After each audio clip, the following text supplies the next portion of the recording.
अरे trade deal के details भी नहीं आए हैं और आपने कह दिया कि प्रधानमंत्री कॉम्प्रोमाइज हो गए। दोस्तों, राजदीप सरदेसाई कांग्रेसी शहजादे पर सवाल उठा रहे हैं। राहुल गांधी के प्रधानमंत्री कंप्रोमाइज्ड हैं कि प्रोपेगेंडा को फर्जी बता रहे हैं। लेकिन ये अकेले नहीं है। कांग्रेसी पत्रकार कही जाने वाली तबलीन सिंह ने भी इंडियन एक्सप्रेस में राहुल गांधी सो obsessed with PM that he reduces every point two A personal attack on Modi से एक लेख लिखा है। तबलीन सिंह अपने लेख में राहुल गांधी के ऊपर, उनकी राजनीति के ऊपर सवाल उठाती हैं। वे कहती हैं कि राहुल गांधी की पूरी राजनीति पीएम मोदी पर व्यक्तिगत हमलों तक सिमट गई है। अब आप काशीराम से थप्पड़ खाने वाले आशुतोष के इस बयान को देखिए। और जब भी हिंदुस्तान का इतिहास लिखा जाएगा उसमें नरेंद्र मोदी का नाम होगा मजबूती के साथ। देखा आपने, आशुतोष भी पीएम मोदी की तारीफ कर रहे हैं और राहुल गांधी की राजनीति पर सवाल उठा रहे हैं। इसी तरह के तमाम कांग्रेसी बुद्धिजीवी, पत्रकार, एडिटर और एक्टिविस्टों का इकोसिस्टम है जो समय समय पर कांग्रेसी शहजादे के खिलाफ कुछ बोल देता है, कुछ लिख देता है या फिर पीएम मोदी की नीतियों की तारीफ कर देता है। मजे की बात यह है कि ये लोग महीने दो महीने में एक दो बार कांग्रेसी सांसद के खिलाफ कुछ लिखकर दोबारा से उन्हीं की चाटुकारिता करने में लग जाते हैं। फिर से कहने लग जाते हैं कि अब तो राहुल गांधी मैच्योर हो गए, कि अब तो राहुल गांधी बदल गए, कि अब तो राहुल गांधी परिपक्व मुद्दे उठा रहे हैं। रघुराम राजन का उदाहरण ले लीजिए। राजन ने भारत की इकोनॉमी को लेकर जितनी भी खराब भविष्यवाणियां की थी, लगभग सभी झूठी निकल गई। इसके बाद भी वे सरकार की आर्थिक नीतियों की आलोचना करते हैं, लेकिन उनके इस बयान को ध्यान से देखिए। The one big success people don't pay enough attention to is that we started the inflation targeting regime and it has kept inflation really low. देखा आपने, रघुराम राजन कह रहे हैं कि महंगाई तो कम हुई है। जी हाँ, पैटर्न एक ही है। बीच बीच में कुछ बातें ऐसी कह दो जिससे कि आपकी निष्पक्षता का मुखौटा बना रहे।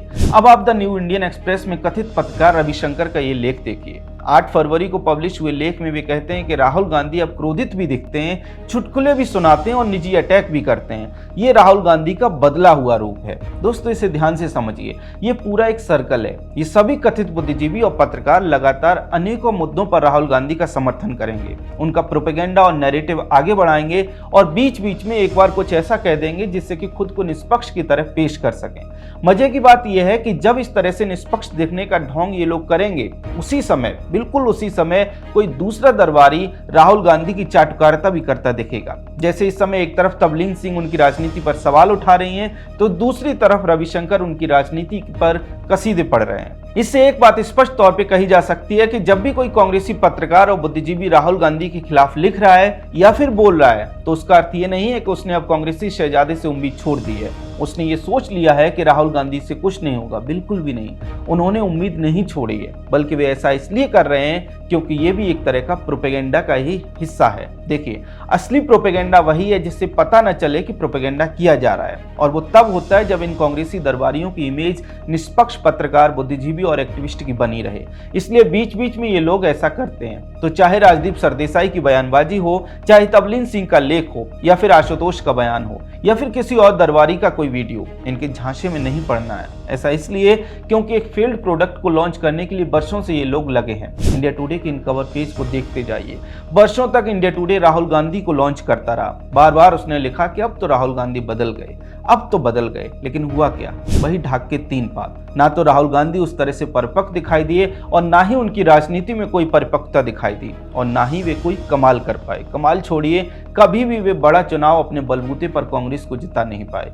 यही कारण है कि ये कांग्रेसी पत्रकार आज भी लगे हुए हैं। इसलिए बीच बीच में कहते हैं कि राहुल गांधी अब बदल गए, जैसा कि अभी हमने आपको द न्यू इंडियन एक्सप्रेस का लेख दिखाया। दोस्तों, एक बात और समझिए, जब इकोसिस्टम के ये लोग कहते हैं, लिखते हैं कि राहुल गांधी अब बेहतर राजनीति कर रहे हैं, तब उन्हें भी पता होता है कि ऐसा नहीं हो रहा है। उन्हें भी पता होता है कि वे सच नहीं बोल रहे हैं, लेकिन फिर भी वो लिखते हैं और बोलते हैं, क्योंकि वो इतना समय और ऊर्जा खर्च कर चुके हैं राहुल गांधी पर कि उन्हें अपने मन को बहलाना पड़ता है। इसके पीछे 3 मुख्य कारण दिखाई देते हैं। पहला तो ये कि इन कांग्रेसी वफादारों ने कांग्रेस की सरकार में रहते हुए जमकर मलाई खाई, और इन्हें उम्मीद है कि राहुल गांधी आज नहीं तो कल देश के प्रधानमंत्री बनेंगे, और अगर बनेंगे तो उन्हें फिर से मलाई खाने को मिलेगी। तो एक तो मलाई का लालच हो सकता है। दूसरा कारण ये भी हो सकता है कि राहुल गांधी के सिवाय वे किसी और को राष्ट्रीय स्तर पर खड़ा नहीं कर सकते। अखिलेश यादव यूपी तक सिमटे हैं, तेजस्वी यादव बिहार में ही सर्वाइवल की स्थिति में है, ममता बनर्जी की बंगाल से बाहर कोई अपील नहीं है। बाकी विपक्ष में ऐसा कोई और नेता नहीं है जिसे ये लोग आगे बढ़ा सकें, इसलिए लौट लौट कर शहजादे को ही लॉन्च करने लगते हैं। इसके अलावा एक तीसरा कारण टूल किट का भी हो सकता है। देखिए, टूल किट से केजरीवाल को विकल्प के तौर पर खड़ा किया गया था। लेकिन केजरीवाल ने शीश महल में डूबकर पूरी टूलकिट की मिट्टी पलीत कर दी।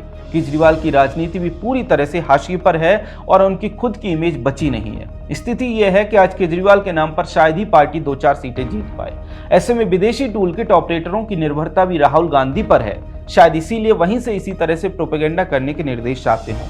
निश्चित तौर पर ऐसा हो सकता है, क्योंकि ये अब कोई छिपी हुई बात नहीं है कि राहुल गांधी और कांग्रेस पार्टी की राजनीति लेफ्ट लीनिंग एनजीओ और अर्बन नक्सल प्रभावित कर रहे हैं। खैर, निष्कर्ष के तौर पर एक बात साफ साफ कही जा सकती है कि कांग्रेसी वफादारों ने राहुल गांधी से उम्मीद नहीं छोड़ी है, बल्कि अभी जो कुछ वफादार राहुल गांधी के खिलाफ लिख या बोल रहे हैं वो उसी प्रोपेगेंडा का हिस्सा है। खैर, आपका इसको लेकर क्या कहना है कमेंट सेक्शन में हमें जरूर बताएं। अगर आपको हमारा कंटेंट पसंद आता है तो चैनल को सब्सक्राइब भी कर लें। जय हिंद।